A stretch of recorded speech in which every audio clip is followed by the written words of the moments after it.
Hello, video! So, I'm not totally sure why I'm recording this. I think it's more for personal sake, and maybe just to prove to myself that I'm not insane.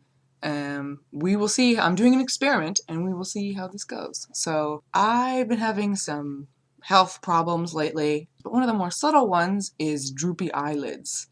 Um, Other eye-related things is like, I don't know if it's because of the droopy eyelids or something else, but I get lots of double vision. Sometimes I go like cross-eyed and I don't notice. Really blurry vision, hard time focusing, and then that can give me headaches. That's just eye-related stuff in general. So among other stuff, which I can talk about later. I don't even know who I'm talking to. I'm talking to myself.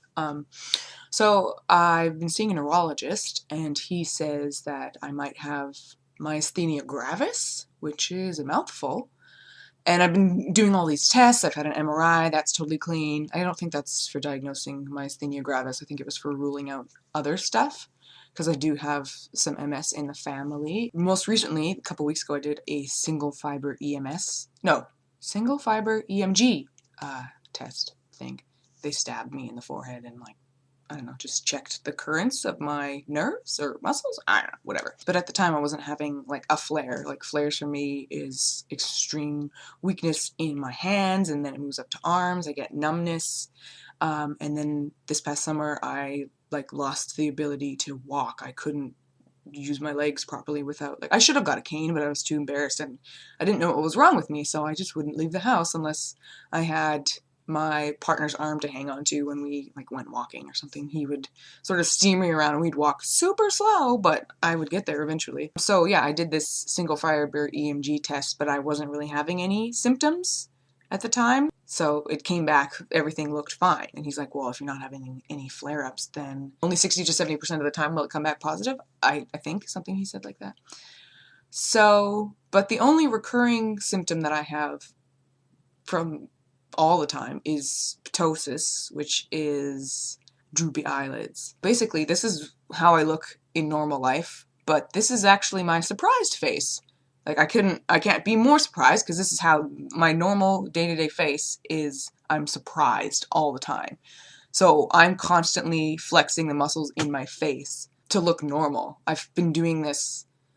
When I was much younger, I've always had droopy eyelids, but I've always had these symptoms, so maybe I've had myasthenia gravis since I was a teenager. Who knows?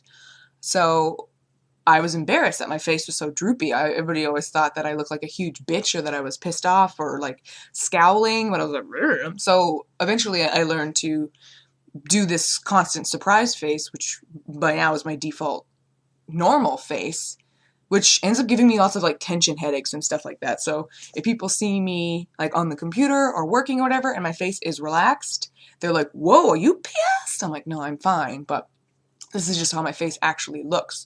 So my eyes are droopy in the morning, and as the evening goes on, they get more and more droopy. And I've actually been having some more this past couple of days, or this past couple of weeks, I've been having some more. Oh, my laundry is ready. I've been having more sensory issues in my legs. They get really, really sore. They just ache, but not in a dull pain way. It's very strange. It's like a tingling burn. They burn? I don't know. It feels like I have a sunburn on my muscles. So a sunburn under my skin is what it feels like. So what my face looks like, not surprised all the time, and it's probably going to be worse now because it's about 6:30 at night, this is my face. Like this. It's harder to raise my eyebrows up, and that's what gives me more of the headaches. I'm more used to being able to move my eyelids up and down, so if this is, I'm totally relaxed. It's okay, I start to blur there. My eyes are way past my pupils. My vision is half eyelid, really, so I can stretch out my eyelids a little bit without doing the eyebrows as well. So this is normal, this is average, and then this is with no muscles at all. And sometimes when I'm really, really tired, I can it's like this. I can't really force them down, which is so strange. It feels like sometimes if I look at it that I'm forcing them this low, but I've tried to force them lower and they flutter. It doesn't work. So anyways, the whole purpose of this video, see, look, I by default go back to this, whatever. The whole purpose of this video is there is another test that you can do for myasthenia gravis that's kind of just an interesting test. I don't know how much it works. I don't know, whatever. So you just put like an ice pack on your face and let that hang out for like a minute or two. So this is what my eyes are now. Reading at a computer is hard sometimes because my field of vision is, yeah, distorted. And sometimes it's worse than this. Like, I'll end up, like, watching TV in an awkward way so that I can look down through my eyes, because if I look straight onto something, it is impaired. Anyways, so that's, like, the baseline of what my eyes look like before the test. And now, I have to take my glasses off, obviously. Oh, that's cold. Oh my god, that's so cold. Oh, look, here's some pants. I keep my pajamas under my pillow because it's more efficient that way. I've had these issues for over a decade, and they come and they go, but lately they've been getting so much worse, and I just feel insane. I've had all of these tests done, been tested for all these different disorders or diseases or whatever, and nothing ever comes up. And this is, Myasthenia Gravis is apparently very rare. I don't know, whatever. I've been tested for MS 3 separate times because I've always assumed that I had MS because it is fairly prominent in my family. And I have a lot of the symptoms of MS, which is numbness and weakness in my hands.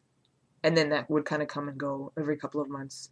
Nothing too serious, but I was like, oh my god, freaking out at the time. Like, my first symptoms started when I was about, or of my hands, when I was about 15, 16. Basically, these past 2 years have been hell for my health. I started to have like a lot of frequency when I would go pee. Like, I'd have to pee all the time. And then sometimes it would hurt when I peed. I'm like, oh, fuck, I probably have, like, a UTI. I've never actually had a UTI before. So I went to, like, the women's clinic. They're, like, a walk-in thing. And they gave me some antibiotics and sent me on my way. They're like, you have a UTI probably, whatever. Did some samples. And then I finished the round of antibiotics, but nothing changed. And I went back in, and they're like, oh, well, your results were fine. You know, you didn't have an infection. So, but I'm like, well, it still hurts. And they tested me for other things that it could be, like crystals in my urine or whatever. And then they couldn't find anything, and they're like, ugh, and they kind of just like left it at that. I ended up being referred to a urologist, but because I live in Canada and that's the Canadian healthcare system, it takes forever to be referred. So the appointment was like for 6 or 7 months from then, and it kind of just went away. So this was all like last spring. 1 year ago, like it's winter now, so let's say past winter, it got really bad. Like, I had to pee every 45 minutes. I would pee over 20 times a day. It was crazy. And sometimes it would be painful, sometimes it wouldn't. But yeah, and then it kind of spitballed from there. This past spring, I had these urinary problems, which apparently are very much related to MS. My hand tingling came back, but it went, and numbness and weakness. It went all the way up to my elbows this time. And then it started into my hip. I had it in my hip a lot, and then my legs started to give way. I started to get really confused and forgetful. I couldn't remember stuff, and then I had trouble enunciating words, and like my throat was really, really weak. I was taking singing lessons at the time, and I was just getting worse and worse, even though I was going like twice a week. I couldn't enunciate things, and I couldn't remember words. It was all just a huge pain in the ass. Okay, I'm not ready to test this out yet. I don't know how long it's been. I'm just rambling. I have a ton of other symptoms I can't remember. The one that's driving me crazy the most, I don't know if it's stress related, I don't feel too stressed, but whatever, is when I sleep, I grind my teeth like crazy. It's really painful. Okay, that's far too cold. I feel like I've been ranting enough now. Also, oh, my eyes are going to be super red. So, here's me. Hello. Guess who doesn't wash their mascara off? Oh, man! Yeah. I'll have to look. I'm trying to relax my eyes as much as possible, but, like, they're so much more open. So this is me normal, and this is, my eyelids don't even move! So this is what the normal eyes that I would make, and then this is, so they do a little bit, but, like, I can't even, I'd have to force them down. Oh, man, that worked like a charm. And then apparently it doesn't last very long. This ice test, once your eyes start to warm up again. This has been a diagnosis problem for the past, like, 2 years. I've been bounced around. It took me forever to actually get referred to a neurologist, and he sent me for a bunch of tests for, like, peripheral neuropathy tests and stuff like that. They'd, like, stab my arms and legs and check my nerves, and those seemed fine. So much blood work. And now he's like, you know what, it really sounds like you might have myasthenia gravis. But none of those tests are coming back either, like, so the only one I have is this freaking ice test. Even now my eyes are starting to fall back down a little bit more. Having undiagnosed health problems for basically your whole life, from as far back as I can remember, is goddamned exhausting. At one point, I couldn't walk. There was like a 2 or 3 day period where I couldn't walk. My legs felt they were on fire. They were tingling and burning, and I freaked out and went to my GP. And I was like, help me, please. What do I do? And she's like, I've already, we're waiting for your neurologist appointment. There's nothing we can really do. But at the time, this was probably in May or something, she prescribed me Effexor, which is an antidepressant. It's a SNRI. I took it one day, and then I did some research, and I was like, ugh, because, I don't know, the side effects scared me. My doctor didn't warn me about any of this stuff. And I've always had a bit of a stigma towards antidepressants because I was on them as a kid, and it didn't work well for me at all. I was a zombie, and I did not like that. So, but yeah, Effexor also works for nerve pain as well as depression. So she's like, maybe 2 birds with 1 stone, because I've had like clinical depression since I was like 11. So maybe that would help.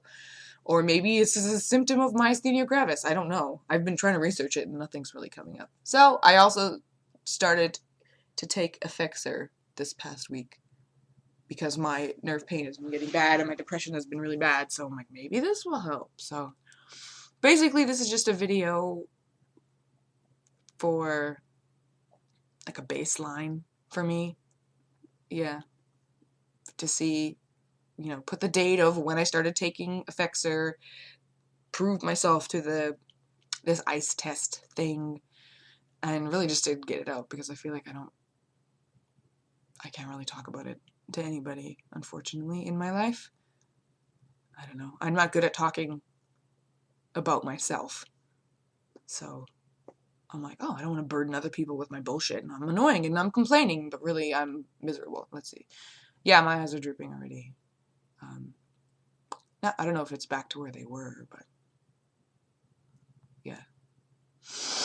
Droopy. Okay, so this is me been rambling for far too long. Bye, webcam.